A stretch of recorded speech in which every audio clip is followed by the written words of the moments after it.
everybody. Wow, this is really bright up here.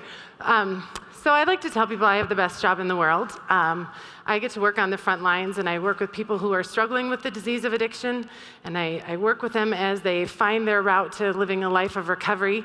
And in all the things that I love about my job, this is absolutely one of my favorites. So we're going to do some Narcan training today. Let's see if I can. So I like to start with this slide, because if you want to know why we use Narcan, this is why we use Narcan. Because in the United States, we lost 47,600 human beings to an opiate overdose in 1 year. If you want to ramp that up to include all drugs, it's closer to 70,000. The city of Bismarck, I just Googled it, has a population of 72,000. So we lose a Bismarck every year in this country to drug overdoses. The vast majority of them are opiates. 130 people die every single day in this country of opiate overdoses. It's closer to 190 if you include all drugs. So that's why we want to give out Narcan. That's why we're standing here today talking about helping people find recovery, because for those 47,600 human beings, they don't get to reinvent recovery. They're gone forever. We don't get to undo that.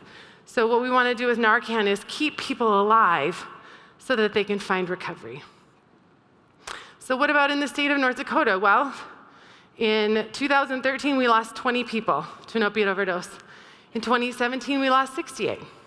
Well, when you're looking at 47,000, it looks like we're really not doing that bad, right? Unless you're one of those 68 families, unless you're one of those 68 communities, those are 68 lives that are lost, and that is not acceptable. So who's at highest risk for an overdose? Well, anyone that's been sober for a period of time is at highest risk for using, because we all know this is a progressive illness. So if I've been using a certain amount of heroin before I get incarcerated, when I come out, if I use that same amount of heroin, that may be the last shot I ever do. I might lose my battle with addiction. So people who are in recovery and doing well and then relapse, people who have been recently incarcerated, and it's counterintuitive, but if someone has recently overdosed, they're at risk of overdosing again. Now, someone who doesn't struggle with the disease of addiction would say, well, that doesn't make any sense. If they overdosed once, why didn't they figure it out? Well, if they overdosed once, it means they're impulsive and they're risk takers, so they're at higher risk for overdosing again. So we are going to play the video. Narcan nasal spray is an emergency treatment for a known or suspected opioid overdose. The appropriate use of Narcan nasal spray can help you save a life. Narcan nasal spray is not a substitute for emergency medical care. As with any drug, you need to be aware of important safety information concerning its use. If you encounter someone who is unresponsive and you suspect an overdose, first shake their shoulders and shout their name. Kevin. Ask if he or she is okay. Hey, can you hear me? Check for signs of an overdose. Unresponsive to touch or voice. Breathing is slow, uneven, or has stopped. Snoring, gasping, or gurgling sounds. Fingernails or lips are blue or purple. Administer Narcan nasal spray as quickly as possible if someone is unresponsive and an opioid overdose is suspected, even when in doubt, because prolonged respiratory depression may result in damage to the central nervous system or even death. Lay the person on their back to receive a dose of Narcan nasal spray. Remove Narcan nasal spray from the box. Peel back the tab with the circle to open it. Remove and review the printed quick start guide inside the package. Hold the Narcan nasal spray with your thumb on the bottom of the plunger and your first and middle fingers on either side of the nozzle. Do not press the plunger to test or prime the device. If you do, you will waste all or part of the dose of medication.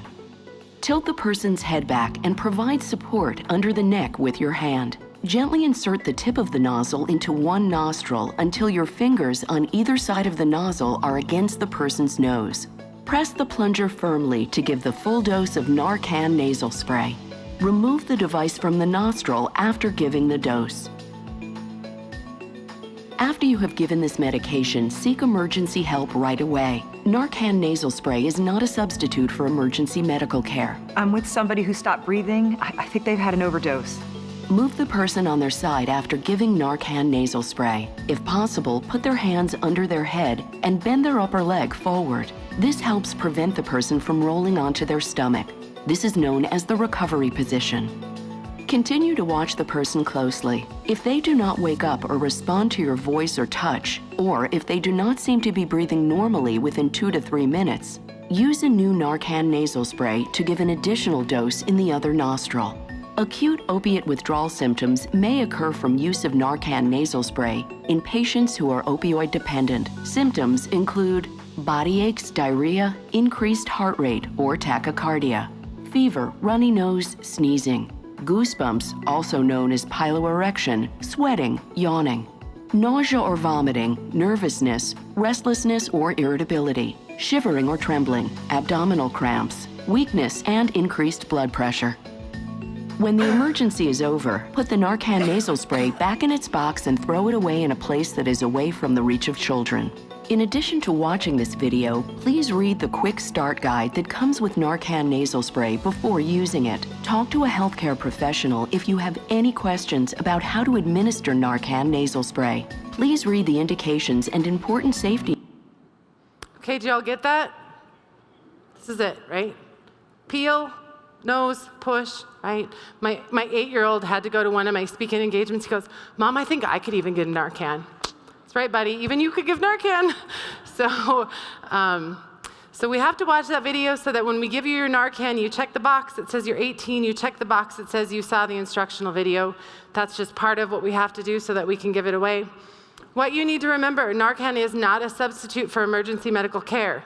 So it doesn't stay in the system as long as heroin and OxyContin and fentanyl and those things. So if you give someone Narcan and they wake up, they still need to go to the emergency room, right? You still need to call 911. Time is of the essence. If they are blue, they are low on oxygen. If our brain is low on oxygen, we are not going to function at the same level when we come out the other side of this overdose. So I was visiting with one of the state health people, and they said, you know, if possible, ventilation is great because we do want to make sure that we're oxygenating. Multiple doses may be necessary. Fentanyl is extremely potent. It's 1,000 times more potent than morphine. Carfentanil, which our Attorney General talked about, is 10,000 times as potent as morphine. So if you overdose on carfentanil, you're going to need multiple doses of Narcan. So keep giving it, right? And if someone is someone who uses opiates regularly, they're going to go into withdrawal when you give them Narcan, which means they're going to be sick. They might throw up. They might be upset. They might be agitated and swing at you, but they're not dead. So I always say, take your chances, right? I'd rather get punched if I know someone's going to be alive, right? They might be upset, but they're not dead. So Narcan is just for opiates. So if you overdose on methamphetamine, Narcan is not going to reverse that. But you know what? I would give it anyway, because let me tell you, in the field of addiction right now, I see very few people that are just abusing one drug. So if someone overdoses on meth, they may not know that it was laced with fentanyl. So if you see someone unresponsive, Narcan is always the right answer. Always the right answer. If I'm running through the park and someone is unresponsive and I don't know why they're unresponsive, give Narcan. It is always the right answer. And maybe they have low blood sugar, maybe they had a seizure, maybe they had a stroke. I don't hurt them in any way by giving them Narcan. So don't second guess yourself. If you want to give it, give it. It's never going to be the wrong answer. What about Good Samaritan laws? You know, like I said, this is not a substitute for emergency medical care. So if I give Narcan and reverse someone's overdose and I call 911, am I going to get in trouble because there's drugs around, because there's paraphernalia around?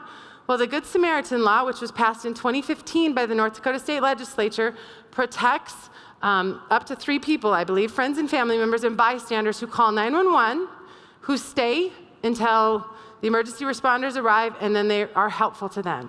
So we have a law in place so that people do the right thing. Because again, as a layperson, we think, well, why wouldn't they call 911? Well, probably because they're impaired and their brain isn't functioning very well. So it's hard for them to make those common sense good decisions. So our legislators made it easy. Just call 911, and then you're immune from prosecution. And then, like I said, from civil or criminal liability. So this is what we're here for, to talk about Recovery Reinvented. And again, we cannot reinvent recovery for someone who overdoses if we don't reverse that overdose. So please take your Narcan. Who in this room should have Narcan? Every single one of you. I carry Narcan in my purse.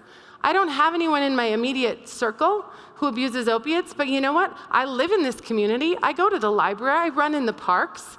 I'm around, right? So I should carry Narcan because I just don't know. And I can't stand the fact that maybe someone would overdose and I wouldn't have it, so I carry it with me. So I urge you, pick up Narcan. Our Surgeon General of the United States has said, be prepared, get naloxone, save a life. 70,600 people in 1 year is not sustainable. We cannot lose a Bismarck every single year in this country and think that we're gonna come out on the other side of this. We've heard beautiful stories of recovery today, beautiful, miraculous stories of recovery. Let's save some lives so that other people can find that beautiful, miraculous life in recovery. Thank you.